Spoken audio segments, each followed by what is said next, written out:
Time is an important skill in maths and in everyday life. You need to know the time in order to go to an interview, in order to go to an appointment somewhere. Of course, everyone has mobiles now which have digital time on them, but there are times where you may have run out of battery on your mobile and there are only analog clocks available. So you need to be able to do both in order to make sure that you are always in a good position to know what time it is. A clock has 12 numbers going around the edge of it, starting from 1, 2, 3, 4, 5, 6, 7, 8, 9, 10, up to 12. Now a clock will actually go around twice in one day because there are 24 hours in a day. On a clock you have 2 hands, sometimes 3. In the 2 hands, I'm going to do them a different colour, but you have a shorter hand, which doesn't reach the number. The shorter hand is called the hour hand, and that tells you what hour you are in. So whether you are in hour 9, hour 11, hour 4. You also have a much longer hand, which is the minute hand. And that tells you how many minutes past or how many minutes to the next hour it actually is. If you do have a third hand, that's a much faster hand, and that's actually the seconds hands. That does occur on some clocks, but in this case, to tell the time, it really doesn't matter. That hand that ticks by really fast is not really relevant for telling the actual time unless you are timing something and you need it to be timed accurately. This minute hand, if it reaches the 1, that means that it's 5 past, because each of the numbers, when it's the minute, means that it's gone 5 minutes past. If it then ticks around and reaches the 2, that means it's 10 minutes past.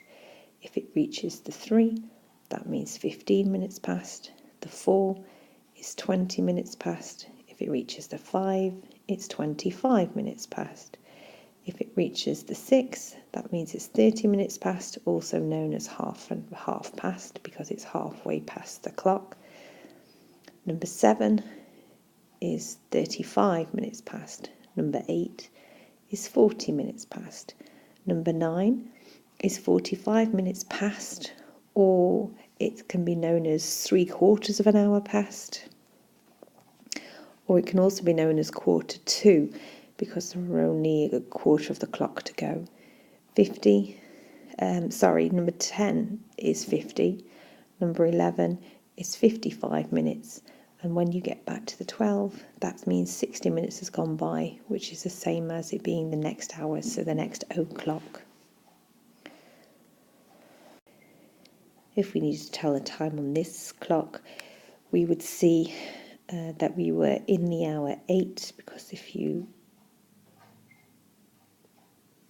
carefully draw the arrow down, you will see that you have just gone past the hour 8, but you haven't got to the hour 9 yet. So it's definitely 8, the hour 8, which in the digital is written first.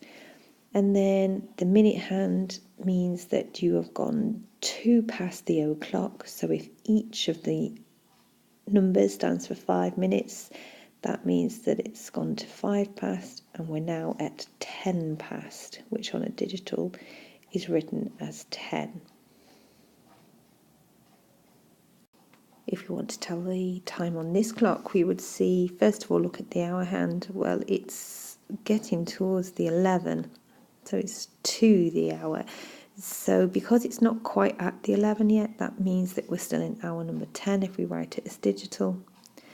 And then how many minutes passed?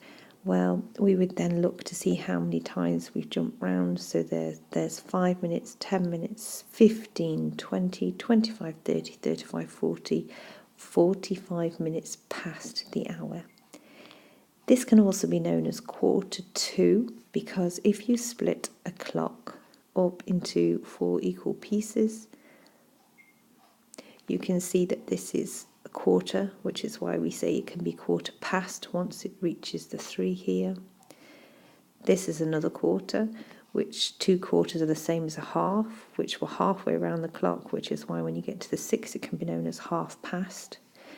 This is another quarter here, which is why if we're going round the clock this way and we reach the 9, that means it can be known as 3/4 of an hour past.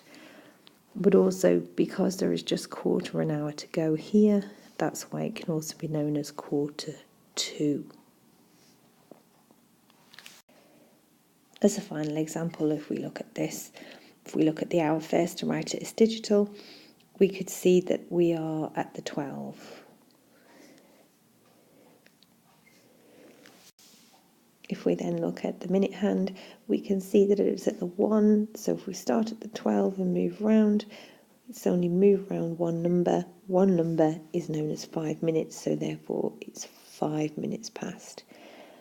If you're writing this as digital, remember to put the 0 in front, because that 0 is for any 10 minutes that have gone by. Well, as no 10 minutes have gone by, we need to show that by putting our 0 in front of our 5.